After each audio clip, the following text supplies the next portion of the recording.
English east India company की शुरुआत 1600 में the company of merchants of London trading into east Indies के तौर पर हुई।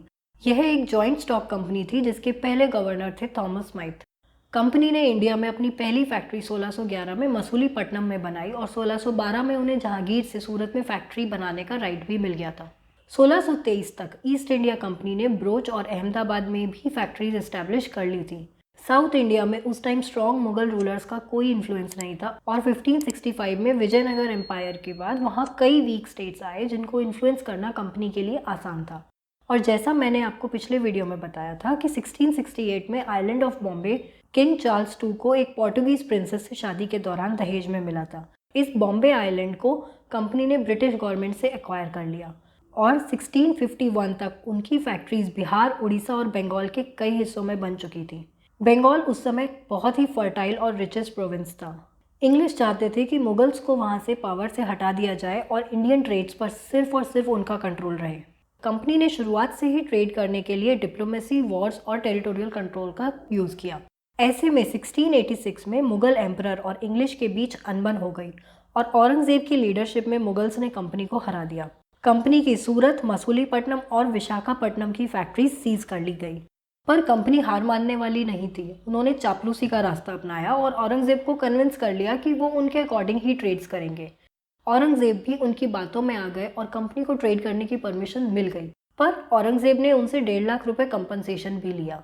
बट औरंगजेब की डेथ के बाद मुगल एम्पायर वीक होने लगा। बहुत से गवर्नर्स इसी वीकनेस का फायदा उठाते हुए खुद को इंडिपेंडेंट रूलर बना रहे थे। ऐसे में 1717 में मुर्शीद कुली खान को बंगाल का गवर्नर बनाया गया। पर बाकी गवर्नर्स की तरह सेंट्रल अथॉरिटी की वीकनेस का फायदा उठाते हुए उन्होंने खुद को बंगाल का नवाब बना दिया। 1727 में मुर्शीद कुली खान की डेथ के बाद उनके दामाद शुजाउद्दीन बंगाल के नवाब बने। पर 1739 में अलीवर्दी खान शुजाउद्दीन के बेटे को मारकर खुद बंगाल के नवाब बन गए। मुर्शीद कुली खान और अलीवर्दी खान दोनों ही बहुत स्ट्रांग थे। वो कंपनी को ट्रेड में अपनी मनमानी नहीं करने दे रहे थे और ना ही उन्हें अपने प्रिविलेजेस का गलत यूज करने दे रहे थे। हुआ यूं था कि 1717 में ईस्ट इंडिया कंपनी को मुगल एम्परर से एक रॉयल फरमान मिला था जिसके अकॉर्डिंग कंपनी को गुड्स बंगाल से एक्सपोर्ट और इंपोर्ट करने के लिए कोई टैक्स पे नहीं करना पड़ता था। वहीं गुड्स के मूवमेंट्स के लिए कंपनी ऑफिशियल्स को पासेस या दस्तक मिलते थे। Although company officials private trade कर सकते थे पर उनके प्राइवेट ट्रेड्स फरमान में कवर नहीं होते थे और उन्हें इंडियन मर्चेंट्स की तरह ही टैक्स पे करना पड़ता था। साथ ही कुछ ऑफिशियल्स अपने फ्रेंडली इंडियन मर्चेंट्स को वो पासेस इलीगली बेचने लगे थे जिससे ईमानदार इंडियन मर्चेंट्स को नुकसान तो हो ही रहा था, साथ ही बंगाल स्टेट का रेवेन्यू भी काफ़ी कम होने लग गया था। इसीलिए ये फरमान नवाब्स और इंग्लिश के बीच कॉन्फ्लिक्ट की वजह बना रहा। उसके बावजूद भी इंडियन गुड्स का इंपोर्ट इंग्लैंड में लगातार बढ़ता रहा और कैलकाटा, बॉम्बे और मद्रास ऐसे में अच्छे कमर्शियल सेंटर्स के रूप में उभरे। इसी बीच 1644 में बनी फ्रेंच ईस्ट इंडिया कंपनी भी इंडिया में अपना डोमिनियन बनाने आई। पर French east India company French government पर डायरेक्टली डिपेंडेंट थी जहां पर रूलर्स बहुत ही करप्ट और इनएफिशिएंट थे। इसी इंस्टेबिलिटी के चलते फ्रेंच ईस्ट इंडिया कंपनी को भारी नुकसान भी झेलना पड़ा। यूरोप में 1742 में इंग्लैंड और फ्रांस के बीच हुई वॉर 1748 में एंड तो हो गई पर उसका इम्पैक्ट दोनों कंपनीज की ट्रेडिंग राइवलरी पर इंडिया में दिखा। तो ऐसे में फ्रेंच गवर्नर जनरल ड्यूप्लेक्स जो उस समय पौंडीचेरी में थे उन्होंने इंडियन रूलर्स की आपसी दुश्मनी का फायदा उठाया और जो भी लोकल राजा और नवाब थे उनकी आर्मीज को इंग्लिश को हटाने के लिए यूज करना शुरू कर दिया। उस समय 1748 में हैदराबाद के फाउंडर निजाम उल मुल्क आसफ जाह की डेथ के बाद उनके बेटे नासिर जंग और पोते मुजफ्फर जंग में सिविल वॉर शुरू हो गई। ड्यूप्लेक्स ने इसी का फायदा उठाया और उन्होंने मुजफ्फर जंग के साथ एक सीक्रेट ट्रीटी साइन करी और नासिर जंग को मरवा दिया और उसके बाद मुजफ्फर जंग हैदराबाद के निजाम बन गए। खुश होकर मुजफ्फर जंग ने फ्रेंच को पौंडीचेरी और मसूलीपट्टनम रिवॉर्ड में दे दिया। पर इंग्लिश कैसे चुप रहते, उन्होंने रॉबर्ट क्लाइव के अंडर कर्नाटक की कैपिटल आर्कोट ऑक्यूपाई कर ली। 1744 से 1763 तक इंग्लिश और फ्रेंच के बीच कई वॉर्स हुई जिससे फ्रेंच गवर्नमेंट का एक्सपेंडिचर बहुत बढ़ गया। 22 जनवरी 1760 में वॉन्डी वॉश में फ्रेंच इंग्लिश से फिर हार गए और ट्रीटी ऑफ पेरिस साइन हुई। इसके बाद फ्रेंच को इंडिया में अपनी फैक्ट्रीज तो वापस मिल गई, पर उन्हें अब इंग्लिश के अंडर रहना पड़ा और उनकी फैक्ट्रीज सिर्फ ट्रेडिंग सेंटर्स बन के रह गई थी। वहीं 1756 में अली वर्दी खान के पोते सिराजुद्दौला बंगाल के नवाब बन गए और उन्होंने कंपनी को वैसे ही ट्रेड करने को कहा जैसे मुर्शीद कुली के टाइम पे हुआ करता था, पर इंग्लिश ने इसको मना कर दिया और 23 जून 1757 को शुरू हुई बैटल ऑफ प्लासी। ये एक डिसिसिव बैटल थी जिसके बाद इंग्लिश काफी स्ट्रांग हो गए थे। युद्ध में सिराजुद्दौला हार गए और बंगाल पर इंग्लिश कंपनी का कंट्रोल बढ़ गया। कंपनी ने मीर जाफर को नवाब बना दिया और उनसे कहा कि वो कंपनी के ऑफिशियल्स को गिफ्ट्स और ब्राइब्स दिया करें। वहीं फरमान और दस्तक के चलते मीर जाफर के ऑफिशियल्स रेवेन्यू कलेक्ट नहीं कर पा रहे थे, जिससे कि कंपनी की ब्राइब्स और गिफ्ट्स की डिमांड्स पूरी नहीं हो पा रही थी। मीर जाफर के बाद उनके दामाद मीर कासिम नवाब बने और उन्होंने इंडियन ट्रेडर्स पर लगे सारे टैक्सेस हटा दिए और इसे इंग्लिश ने बहुत अपोज किया और फिर से एक वॉर छिड़ गई। 1763 में मीर कासिम हार के अवध भाग गए। अवध में मीर कासिम अवध के नवाब शुजाउद्दौला और मुगल एम्परर शाह आलम II के साथ मिल गए और उन तीनों ने मिलकर 22 अक्टूबर 1764 को बक्सर में कंपनी की आर्मी के साथ एक युद्ध किया और इसमें तीनों कंपनी से हार गए। मीर जाफर को कंपनी ने फिर से बंगाल का नवाब बना दिया और उनकी डेथ के बाद उनके दूसरे बेटे निजामुद्दौला को कंपनी ने नवाब तो बनाया, पर एक ट्रीटी साइन करवाई 20 फरवरी 1765 को। इसके अकॉर्डिंग नवाब अपनी आर्मी नहीं रख सकते थे और बंगाल को एडमिनिस्टर करने के लिए डिप्यूटी सूबेदार को सिर्फ कंपनी ही नॉमिनेट कर सकती थी और कंपनी की परमिशन के बिना सूबेदार को हटाया भी नहीं जा सकता था। इस तरह कंपनी ने बंगाल को एडमिनिस्टर करने की पावर ले ली। साथ ही कंपनी को दीवानी राइट्स भी मिल गए, मतलब कंपनी के पास राइट था बंगाल, बिहार और उड़ीसा से रेवेन्यू कलेक्ट करने का। और इस पूरे अरेंजमेंट को कंपनी ने नाम दिया डुअल गवर्नमेंट का, जिससे कंपनी को फायदा था। कंपनी के पास पावर थी पर रिस्पॉन्सिबिलिटी नहीं थी और वहीं नवाब के पास रिस्पॉन्सिबिलिटी थी एडमिनिस्ट्रेशन की, पर कोई पावर नहीं थी जिससे वो अपनी रिस्पॉन्सिबिलिटी को एडमिनिस्टर कर पाए और ऐसे में आम जनता का ध्यान रखने वाला कोई भी नहीं था। अब कंपनी इंडियन गुड्स बंगाल से कलेक्ट हुए रेवेन्यू से ही खरीदती और बाहर कंट्रीज में बेच देती, जिसको वो बोलती थी अपना कंपनी का इन्वेस्टमेंट। यही ड्रेन ऑफ वेल्थ और डुअल गवर्नमेंट दोनों ने मिलकर बंगाल को बहुत ही पुअर कंडीशन में खड़ा कर दिया था और इसका सबसे ज़्यादा असर 1770 में आए बंगाल फैमिन में देखने को मिला। इस रेवेन्यू को न सिर्फ कंपनी इंडियन गुड्स खरीदने के लिए यूज़ करती, बल्कि वो इससे अपनी आर्मीज भी मेंटेन करते थे और फोर्ट्स और ऑफिसेज बनाने की कॉस्ट भी इसी से ही निकालते।